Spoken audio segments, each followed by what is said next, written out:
Negotiations between the United States and Iran remain uncertain as both countries prepare to send technical teams to Doha this week. Speaking at the White House, U.S. President Donald Trump said the meeting in Qatar would be perhaps important, perhaps not, adding that the United States was doing well militarily and reiterating that Iran would not be allowed to obtain a nuclear weapon. $9 today, it was higher than that prior to the denuclearization of Iran fight that we have, which we're doing very well. There'll be a meeting on that tomorrow in Doha, and they're going to Qatar. I think they've already left, or they're just about getting ready to leave. So we'll see how that goes, but we're doing very well on that front. But the meeting in Doha is going to be perhaps important, perhaps not. We're going to find out. But we're winning militarily. It's almost won militarily, I would say.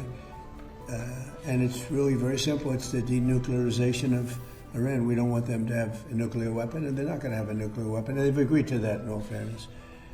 Are you worried about more socialist candidates across the United States? I think it's a big threat to our nation, actually.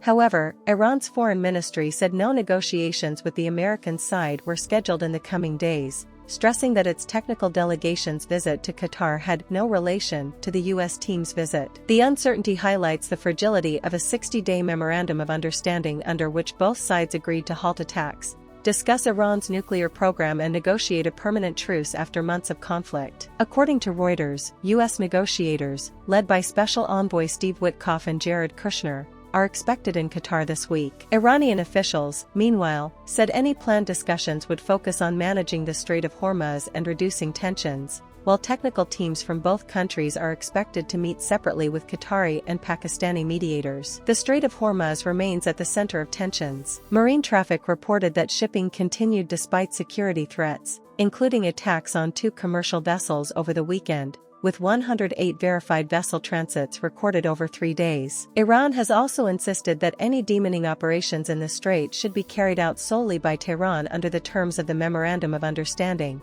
after French President Emmanuel Macron said France was working with Oman on demining efforts. Meanwhile, oil prices fell as investors focused on the possibility of U.S.-Iran talks, despite weekend missile exchanges that tested the interim ceasefire. Brent crude fell just over 1%, while U.S. West Texas Intermediate also declined. Market analysts said investors remain cautiously hopeful but are waiting for more tangible signs of de-escalation. In western Iran, 2 members of the Revolutionary Guards were killed and 2 others wounded after unknown gunmen opened fire outside their home in Kermanshah province. Authorities are investigating the attack. Iranian Foreign Minister Abbas Araghchi also held a phone call with French Foreign Minister Jean-Noël Barrot to discuss the implementation of the Memorandum of Understanding and the latest regional developments. Germany welcomed the U.S.-Iran agreement to halt attacks and continue negotiations, calling it an important step that creates an opportunity for diplomacy. Berlin also stressed the need for a sustainable solution that ensures safe passage through the Strait of Hormuz and prevents Iran's nuclear program from posing a future threat. Separately, President Trump urged gasoline retailers to immediately lower fuel prices,